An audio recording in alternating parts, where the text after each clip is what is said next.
Hey guys, welcome back to a brand new Ninjago video here on the channel. My name is TannerFishies. In today's video, we are going to be discussing one of the most terrifying Ninjago villains that I think Dragons Rising has introduced so far. That, of course, coming from the events seen in Season 3, Part 2. With that being said, this video will contain spoilers for Dragons Rising Season 3, Part 2. Keep that in mind, spoilers are ahead. Also, this video will not be using any screenshots nor footage from the leaked episodes. Everything that you see in this video has been officially released by LEGO, which definitely leaves this video in a very weird spot because I want to talk about the character of Lee, but I can't show any pictures of Lee, so you're just gonna have to bear with me here. But yeah, Lee is terrifying. And this is someone who I've wanted to talk about for a while. I have so many thoughts surrounding this character. For one, the whole Land of Lee thing is essentially just one empty plane of land in which one character resides. Only one person. That, of course, being Lee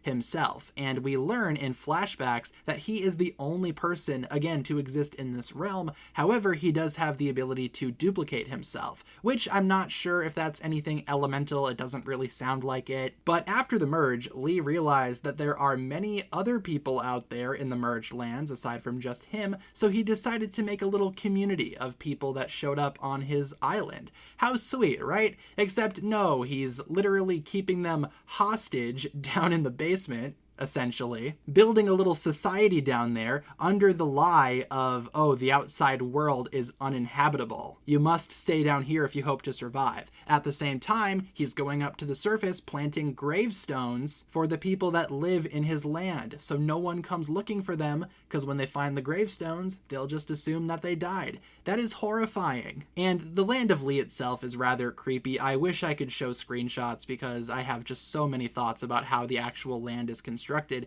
Lee himself reminds me of like a horror movie villain. Like, for example, in the film 10 Cloverfield Lane, which is an excellent movie, you should totally watch it, John Goodman's character is pretty much the exact same way. He's holding people hostage in his basement because the outside world is uninhabitable, allegedly. You'll have to watch that movie to find out if he was right or not. Once again, would highly recommend it. But still, Lee is doing something very similar here. And in fact, Aaron's parents are some of his victims. And it was kind of mind-blowing to find out that the gravestones seen in Season 3 Part 1 belonging to Aaron's parents were actually just fake, set up by Lee. And little did we know, when Aaron and Lord Ras were in this location, there was a whole society being held hostage underneath their very feet. Again, that is just terrifying. While Lee himself is not the most intimidating villain in terms of how he looks, he very much just looks like a generic guy, it's his actions that make him just all the more horrifying. And in my opinion, Lee is one of the scariest Ninjago villains that Dragons Rising has showed us. And I'm being serious when I say that. He is a scarily realistic type of villain. This stuff happens in real life. And to see Ninjago tackle something like that, to have a villain outside of the fantasy aspect of what makes Ninjago villains, Ninjago villains, again, that's just horrific in my opinion. So feel free to leave all of your thoughts down below in the comments. What exactly do you guys think of the Land of Lee,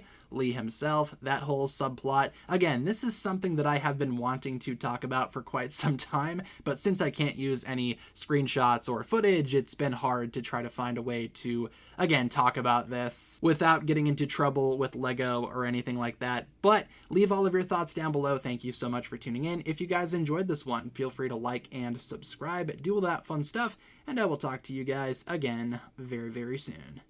Peace.